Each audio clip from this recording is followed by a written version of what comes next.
Hi students, in previous session we were discussing about some embedded peripherals, sensors, activators and communication modules. So in this session actually in previous session even we were discussing about the basic peripherals which were for a startup or a new projects, basic projects, whatever required. So those things we were discussing. So coming to the peripherals, even we were discussed only the some memory part which were already inbuilt, and LED, LCD, keypad, and few sensors we were discussed in the previous session. So let us continue with the today's session, which were left with activators and communication modules. So activators in the sense, in generally activators are like uh, the output devices where it gives some mechanical output, where we'll be taking some electrical form of command and we'll be trying to convert into the mechanical format, which in generally we'll be calling it as a motors.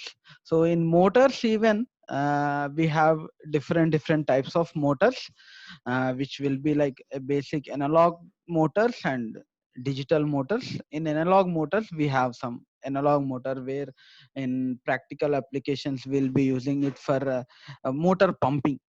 So where we'll be trying to take the water from a low level to the, we'll be trying to spread it to the high level, or we'll be trying to uh, pump the motor, what I can say. Those are the analog motors. Out of these we have some digital motors, and also few analog motors for rotating the fans, ceiling fans, what we can say, like analog motor. So digital motors where we can use for different formats. And we have, in digital motors we have uh, s- general DC motor, servo motor and stepper motors, right? So generally a basic DC motor, where we can see uh, this is what the general DC motor, which is all about like 50 rpm. But in DC motors we have different DC motors depending upon the rpm and the voltage levels and the efficiency capacity of that particular motor. So these DC motors generally we have, again depending upon rpm and the voltage, it differs a lot. So we have 100 rpm motor, we have the 1000 rpm motor, 1200 rpm motor. So depending upon our requirement we prefer to have general DC motor. This is a basic DC motor where you can give one side a ground, the other side a supply. So as the supply we provide, the motor start rotating. So if you give the reversely, the motor start rotating clockwise and anti-clockwise. That makes difference here. So in for stepper motors, for general DC motors, we directly don't take the commands from the microcontroller from the DC outputs. The DC output will be given to the L293 driver circuit. Generally, we have L293 driver circuit. Most probably in the other session, next session, we'll be trying to discuss about that. So through that driver circuit, we give the commands to the DC motors. Um, Generally because of all about like the DC motors require minimum more than 5 volts, 9 volts or 12 volts supply of DC. So where we will be not getting that much supply from the microcontroller board. So we will be separately, we take command from microcontroller to L293 driver circuit, which is an H bridge, and from there we give supply, required supply to the DC motor. And apart from that we'll be giving this command to rotate clockwise or anti-clockwise. And apart from this we have servo motors also, where the servo motors we can handle, we can control as per the angles also. Some particular control level will be changed. And stepper motor, exact, if I want to go with some particular angle of 45 degrees or like exact for 90 degrees, so that can be controlled with the help of stepper motor. So but generally for stepper motors we have the input pins, more output pins we should go if we want to go with the control of particular angles. So in robotics, we may prefer to go with stepper motors, but for general applications to rotate the doors, or maybe for a small fan rotation, or a particular uh, door locking systems, some different purposes, we only go with DC motors. And if you go with drones, if I want to run a drone, at that time you go with servo motors. So these are the different motors we have, and depending upon that particular application, we go with the motors. And when it comes to switch on the AC motors or some AC supplies, generally the total microcontroller runs with DC current, and whatever the peripherals we have discussed till now, all this runs with the DC itself, DC current. Guys, now comes to when we want to switch on the AC appliances, which could be our light, a tube light, or which could be our fan, a ceiling fan, or some AC, or our air conditioner or refrigerator. So all these are AC supplies. Even the motor pump, whatever the motor pump we are using, that motor pump is also an AC supply. So when comes to this AC supply, how can we handle and how can we control this AC supplies? So that can be happen with the help of relay. So this relay, in generally, what happens, guys? You can see this is a switch like content where you can see, and which was like open and close. So this was the common where C, from C you are going to get the AC supply. AC pin. This is the AC pin where this is given to the relay. The other wire, generally two wires we get from AC. So one wire is given here, which is the main common wire, and ground is connected directly to the peripheral. This is the AC supply, and the, let me say, one bulb. Uh, Bulb is given, like 60 watts bulb, we can say. So ground is given directly to the bulb, and the supply is red color wire is given to relay. And this is what the DC, what I can say. So from DC, this wire, this is the winding, what you can see. This winding is given a DC supply. So as it could be like 5 volts, right? So depending upon the relay, we have a basic is 5 volts relay, what I can say. So if I give 5 volts high, so if I want to switch on the bulb, so I start giving the 5 volts supply to this winding. So as this winding takes the 5 volts supply, it tries to attract, flux is generated, attracts, and the this particular uh, switch is going to connect to this NO pin. So this, as the NO pin is connected, this supply moves, and this wire, the NO pin wire, is connected to the bulb. So by this, what happens? This common wire, what is the supply wire, is taken and given supply to this bulb, and bulb is going to on.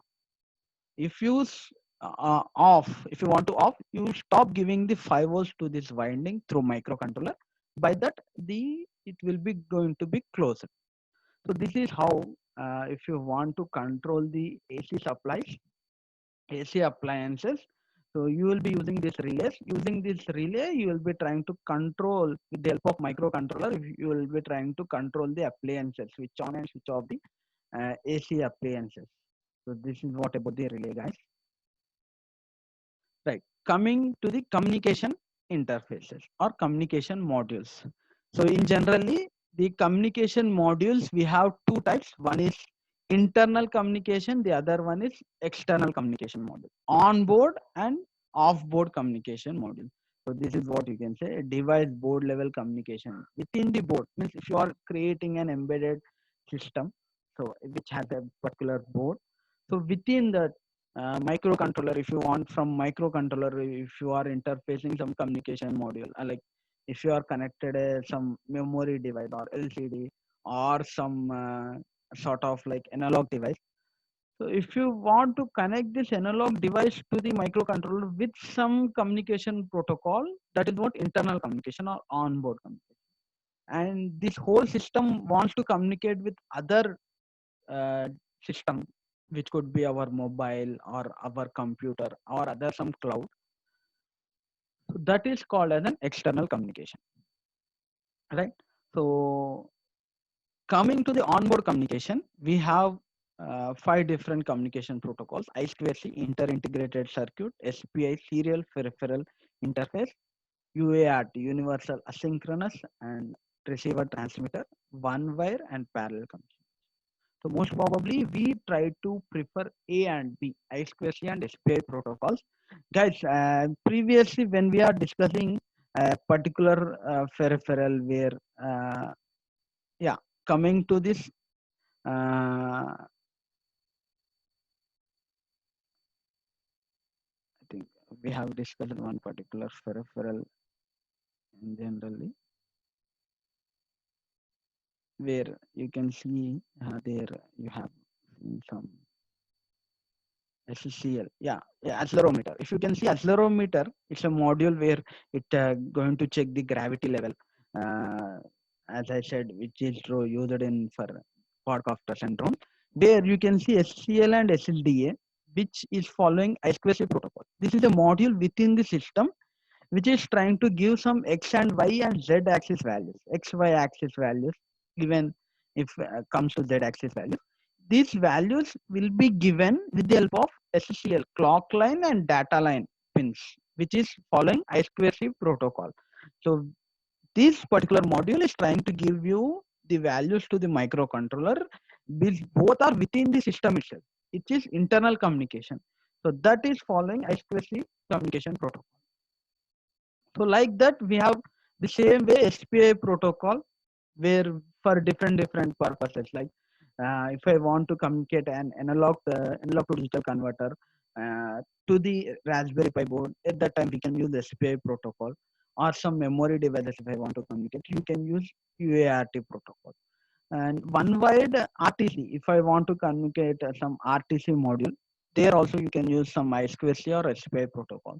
One wire and parallel communication is very rare. Parallel communication in the sense like whatever the keyboard you are connecting or LCD you are connecting, those are parallel. Total 8 bits are connected directly to the board. So that is what parallel communication. The 8-bit data is trying to transmit with the help of 8 wires. So that is what parallel communication. So these first three are serial communication modules. So these serial communication modules, I'll be taking one more session to discuss, because internal communication modules, most of all, we try to communicate parallelly. So that is what I have not going with today's session. Next session, we'll be planning to have a discussion about I2C and SPI protocol. Now, the external communication modules. Guys, coming to the external communication modules, we have mostly few are wired, few are wireless. So if I take wired, one of the best example is USB, Universal Serial Bus. So it is all about, like, if I want to dump some code into the microcontroller board, I use USB protocol. If I take an example as an Arduino, if it is an ARM or 8051 microcontroller board, at that time I'll be using RS-232 standard protocol. So these are the serial wired protocols where my computer and the microcontroller board is trying to communicate. Both are two different protocols, two different microcontroller, and the other one is processor. These two systems, this is one system, microcontroller totally one system, and my computer is totally another system, which has a microprocessor internal. So if I want to communicate this system to the another system, I'm using USB, Universal Serial Bus.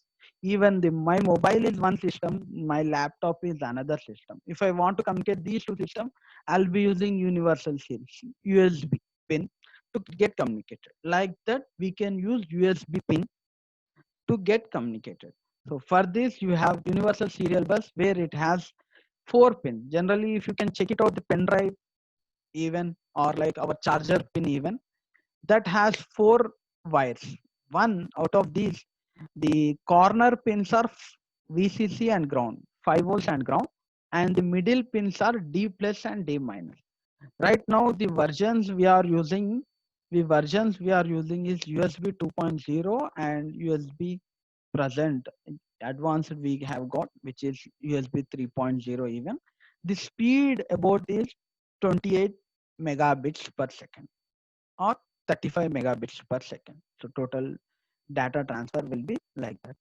So next is IR. IR will be treating it, and some people will treat it as IR as a sensor. Actually, IR is a communication module, infrared. So where the best communication module where generally we in real time where we use is like remote. So in remote, generally the IR where is communicated with photodiode and LED. It has LED and photodiode. LED is a transmitter and photodiode is a receiver. So in TV remote, you can see in real time practically the remote we have what we are using remote is about LED. It has the LED which transmits some particular frequency, and the photodiode which has in TV, that photodiode receives that particular frequency. So the range is 10 centimeters. The first best wireless communication protocol or communication module we can say is IR. It is a wireless, right? As we know. So, but the thing is, it is an half duplex. Only LED can transmit and photodiode receiver can receive, right? So the distance it can travel is all about 10 centimeters to 1 meter, and make sure no, it should be direct line of sight. I can say line of sight wireless communication, where if anything in middle obstacle comes, so communication cannot be happen perfect. And this data range what it can follow is 9600 bits per second. So 9600 bits per second it can transmit. So this is what the IR sensor, guys.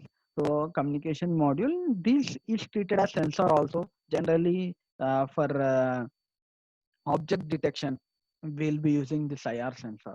If I take this IR sensor, if any object, if I start giving a supply to the LED, so LED transmits the light.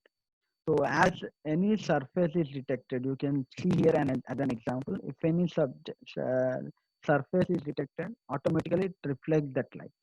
That takes the photodiode and it tries to give the range. Some obstacle is very near and how much range it is. That range is given. So according to that, we'll be trying to do some controlling. So generally, such an IR sensor and ultrasonic sensors will be using in robotics, where if a robot has to move and if any obstacle detected, it tries to move to the other direction. So like that.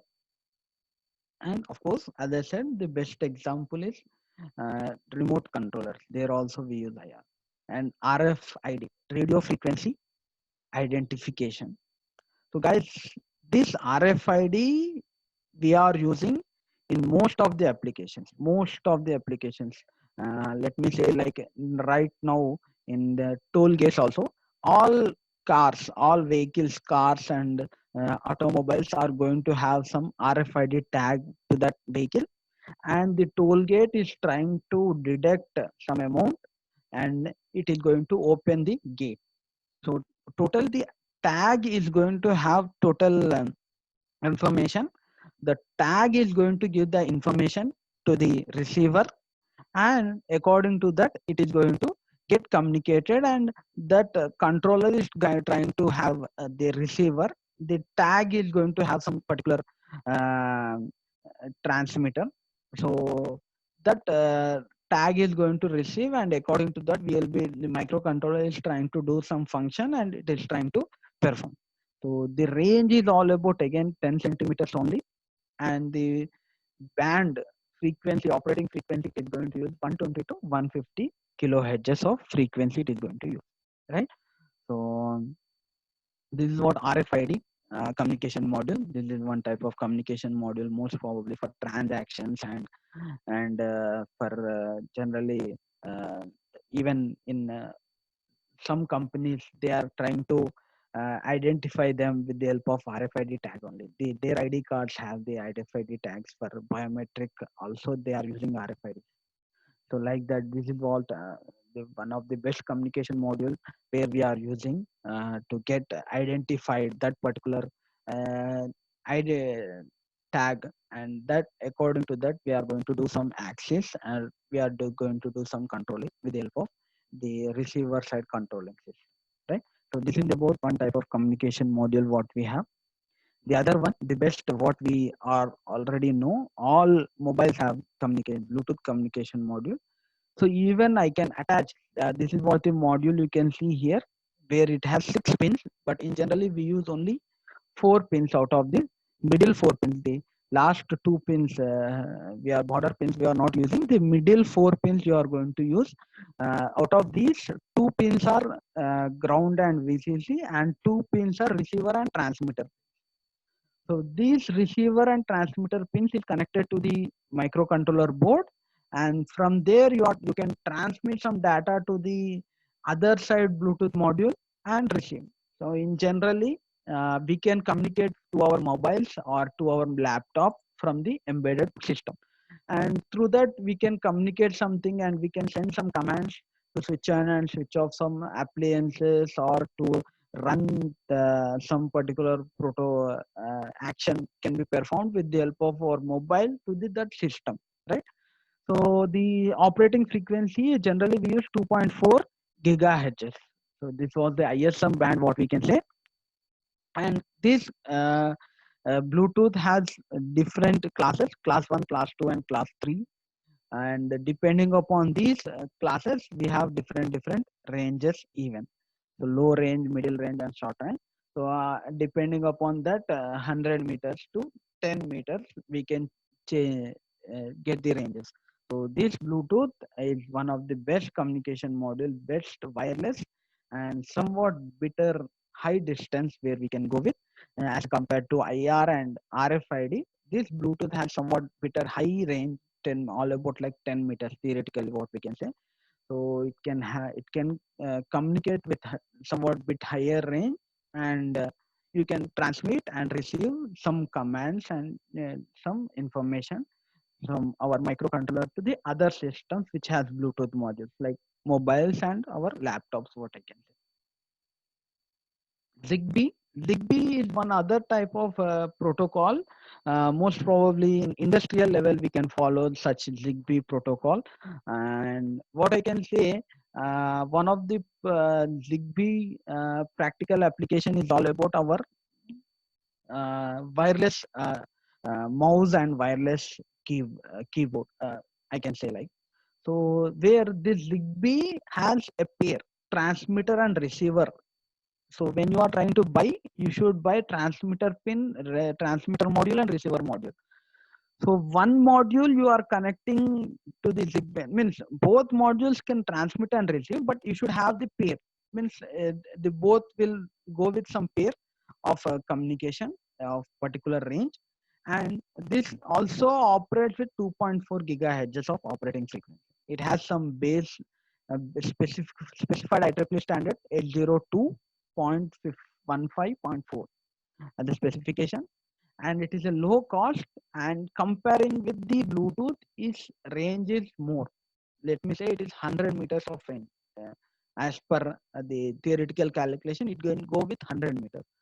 So it is giving more distance of communication, getting more wide range of communication as compared to Bluetooth and other communication modules which were wireless, right? So this wireless communication module Zigbee most probably be used in industrial level. So where one Zigbee module you can connect to your computer or your laptop or some other embedded system, and the other embedded, the another system has embedded system has Zigbee module. So from one system to another system you can get communicated, and you can do some controllings, and you can go with some monitoring also. So embedded system is mostly you can use for signal processing, monitoring purpose, and the major purpose is embedded system is for monitoring or controlling. So that can be done with the help of Zigbee communication mode, right? So guys, these are the best ranges. So coming towards, no, I need more kilometers of distance. I just want wherever I may be in our comparing, I may be anywhere in the world. I just want to control my embedded product. So what is the other possibilities? We have two more possibilities. One is GSM, the other one is IoT. So out of this is also one type of communication module, which is GPS, Global Positioning System.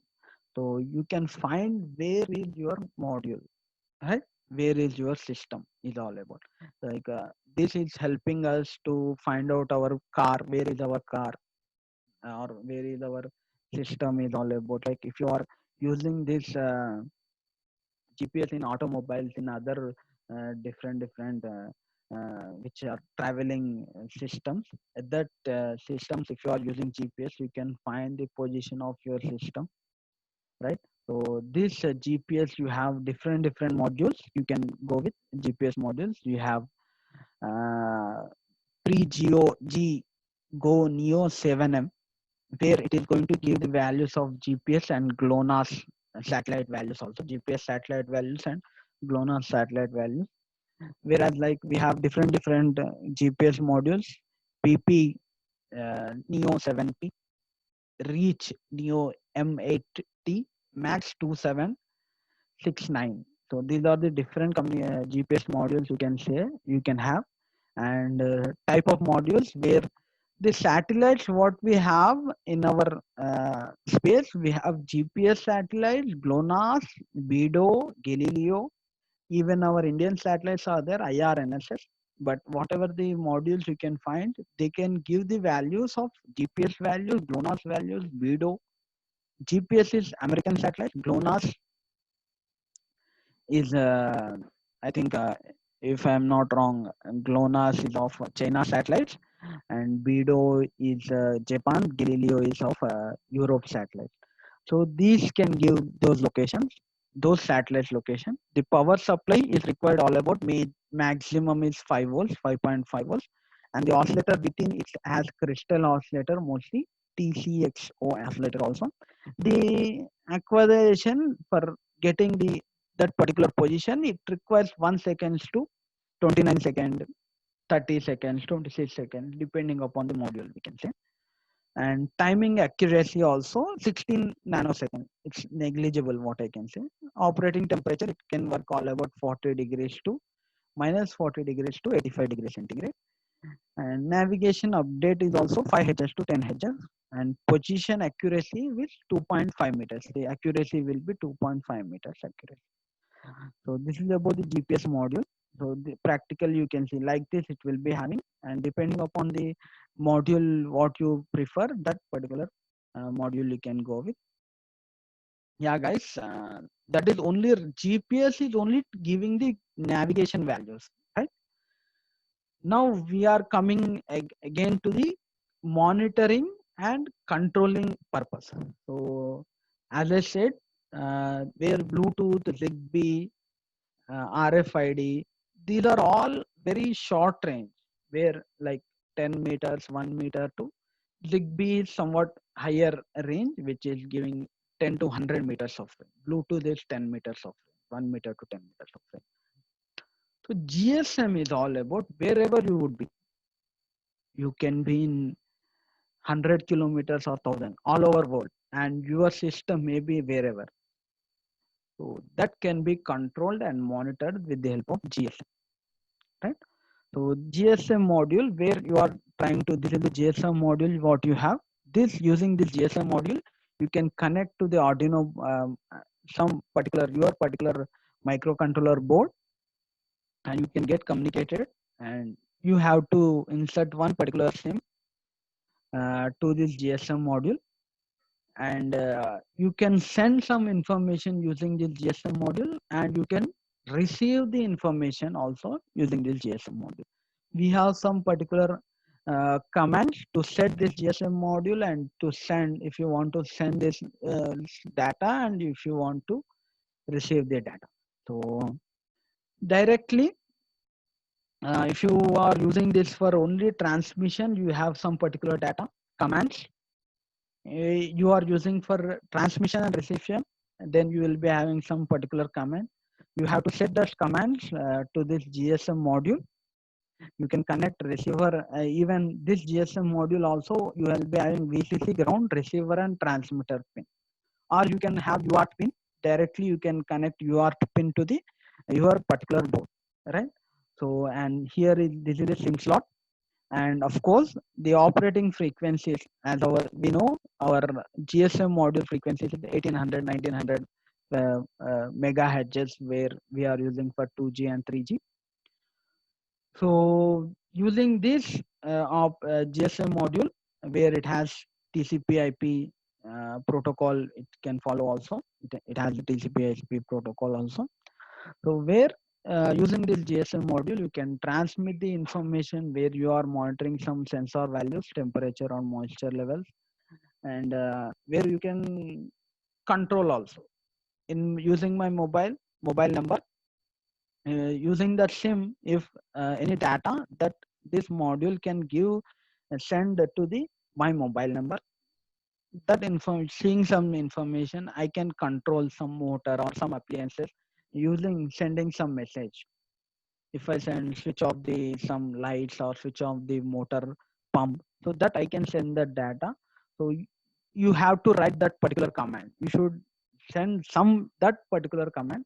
So according to that command, if you are sending, so the microcontroller receives using the same. So that but mobile number you should send the data, and that the GSM module again takes the information and sends to microcontroller. The microcontroller is trying to do the that particular action. So this is about the GSM module. So most probably before we get to the IoT, GSM modules were used to control the embedded systems wherever you are from. And the new module came into the picture recently, which is IoT module, which is ESP8266, which is very new enough. So where using this IoT module, you can send the data to the cloud, and wherever you are from the cloud, you using some particular IP address, you can take the values and you can monitor and control the data of your embedded system. So this is what the IoT module, one of the best communication module. Even you don't need your mobile also. You wherever you are and whoever you are, you can monitor your values and you can control your embedded system. So this is the high-end communication module, I can say. Out of this, one of the best communication module is ESP8266, which is an IoT module, and also you can say a Wi-Fi module. It connects with Wi-Fi, means you should give some user ID password to this Wi-Fi module, and using this Wi-Fi module, after connecting to the Wi-Fi very near router which you are using this embedded system product, and then it starts taking some information from microcontroller, it, or you can control, you can give the information, and whatever the data the microcontroller is trying to send, that data it is with the help of IoT module you are trying to send into the cloud.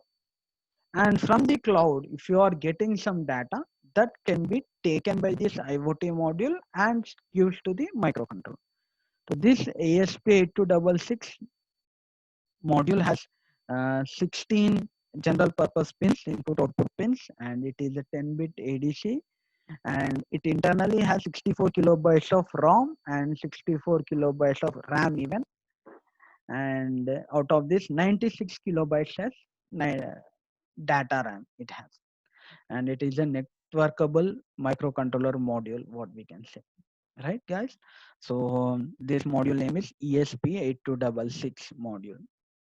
So you have different IoT modules other than this ESP8266. You can see here Wi-Fi Shield, Wi-Fi Fly Shield, Wi-Fi Shield, Huz CC 3000, ESP01, ESP12. Depending upon those companies, you have different specifications. This is what the lookup table, what you can see here. So you can follow these features, and depending upon that feature, you can take one particular communication module, and you can choose that for sending the data into the cloud and monitoring and controlling the uh, data of your embedded system, embedded product, and you can use this IoT modules, and you have Ethernet module even.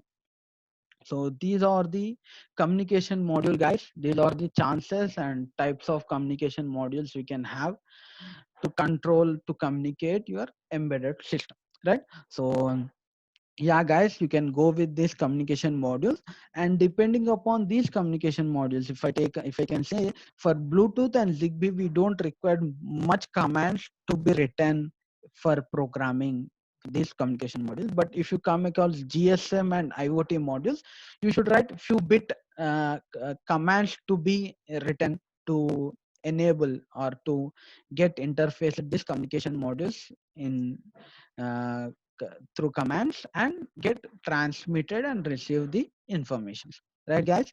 So these are about the different communication modules where we are using in embedded system. Thank you.